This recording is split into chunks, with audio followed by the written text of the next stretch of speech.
In today's video, we're experimenting with creative lighting on our background. In fact, we're going to project on the background inspired by the dress.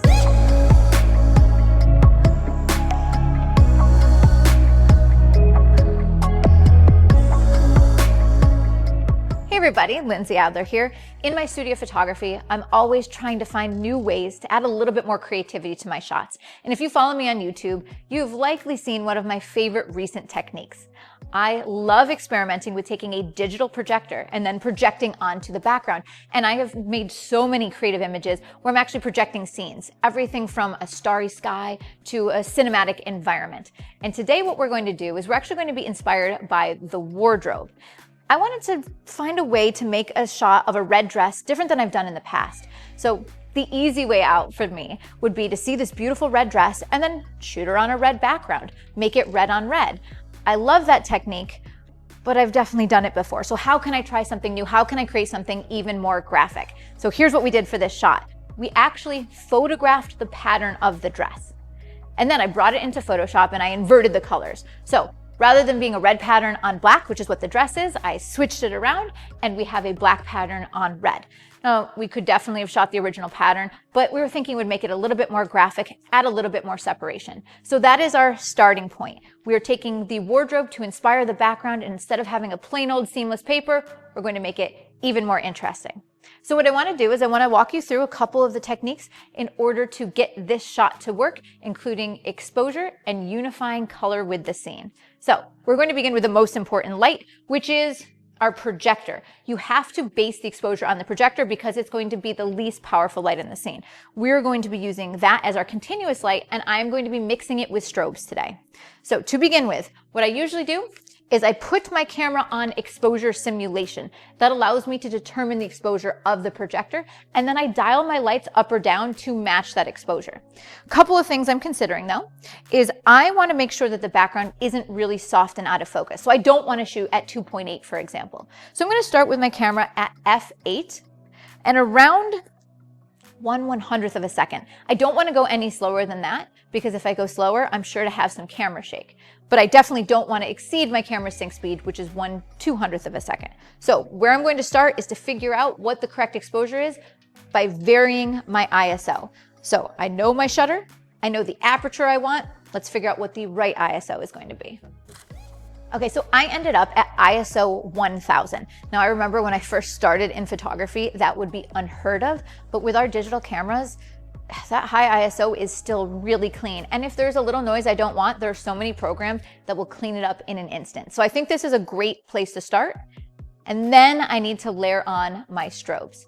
So first up, what I'm going to do is light her face. Now, what is really, really important is I do not want my main light spilling on the background, because if that main light hits the background, it'll wash it out completely. I'm going to lose this beautiful saturation and it's going to create distracting shadows. So for our main light on the left-hand side of the frame, I am using a ProPhoto strobe with the Westcott Optical Spot. I'm using the 150mm lens to create light on her face and the dress, because as you can see in the original image, right now she's just a silhouette. If I only light her face, I'm not going to see the pattern of the dress, which is the entire purpose of the shot. So I'm going to add my trigger back on, and let's take our image with the first main light. So you'll notice we have a little bit of light on the dress and the face, but the background maintains its saturation and contrast. And by the way, another really important thing when you're working with a digital projector is you have to get rid of all ambient light. So make sure that the windows have curtains over it. Put up V-flats if you need to. Turn off other ambient light and overhead light in the space. That will completely change what your shot looks like. So this is good so far, but I think the dress could use a little bit more pop, and maybe the shadows on the side of her face could use a little bit of separation. So I could add a fill light, but what I think is I love the shape of the dress, which makes me think that a rim light is actually going to be the right solution because it's going to pay attention to the contours of the dress and her face. So our second and third light are the same thing. We're going to add 2 strip softboxes. These are 1x4 foot strip softboxes, and the key is that they have a grid. If they don't have a grid, we run into the same problem where the light will spread out, hit the background, and get rid of our contrast and color. But because it's really important to me to make this a shot that's red on red, just really rich colors, we've added a red gel to both of our strips. So we're basically going to line the outside of our model with red. All right, let's take a look at light 2 and 3. I like what it looks like as is, but color grading is an important part of my process. I am always shooting tethered, and when I do so, I make changes to the contrast, maybe little tweaks to the exposure, and definitely, if I'm getting creative, I play around with the color. Now, as I'm shooting, those changes come in, they're not permanently applied. It is just a preview for me, but it helps me envision and pre-visualize what the final result is going to look like. So let's go over here into Capture One, and the first thing I'm going to do is just pop my contrast a little bit, and I like how the blacks in the background pattern as well as the side of her dress go a little bit deeper, pure black. So it makes it more of a graphic result. I also like how it's making the highlights in her skin go a little bit brighter. And in fact, I want to push that just a little bit more. So I'm going to scroll down and I am going to go to my color editor, which allows me to target specific colors to shift their hue or to make them lighter or darker. So I am actually going to go to the oranges and desaturate slightly and bring up the lightness. And so I'll play around with it a bit, but basically what it's doing is it's paling out her skin tone, just making it a little bit more bold. Now, the shot here. Now, if you look at the reds, they already are saturated, but sometimes I like to come in and just play around with the lightness of the reds. If I darken down the lightness, this is when it sometimes becomes a blood red.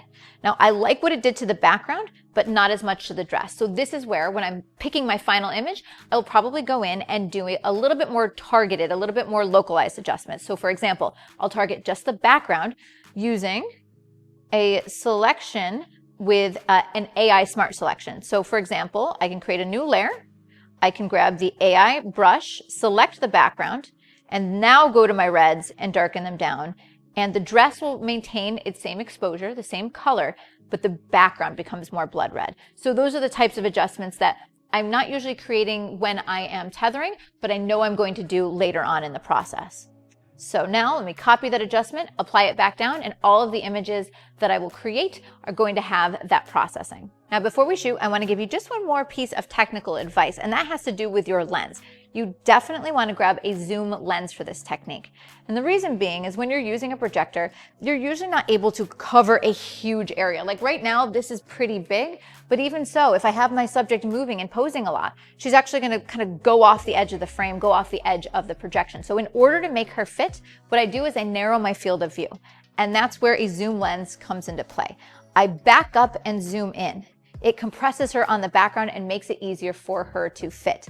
Something else you might try is moving her back closer to the background, but when you do so, at some point, the digital projector is actually going to hit her. So it's a little bit of a balance, a little bit of a dance. So in many of these images, I'm going to be shooting at the longer focal length of this lens, which is the Canon RF 24 to 105 2.8. So I'll likely be shooting closer to the 70 or 100 millimeters. So we've got the light, the lens, the beautiful subject, and now we're gonna get the shot.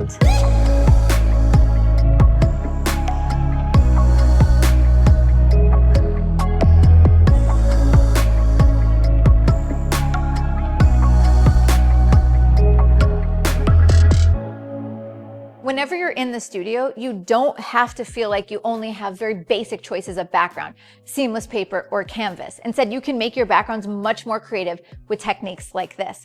And by the way, if you like this level of creativity, I have a guide called Creative Lighting Guide 3 that I just came out with, and you can check a link in the description below. If you want to see the gear that I'm using here, I've also included those links. And if you want to pick them up, be sure to visit adorama.com. See you next time, everybody.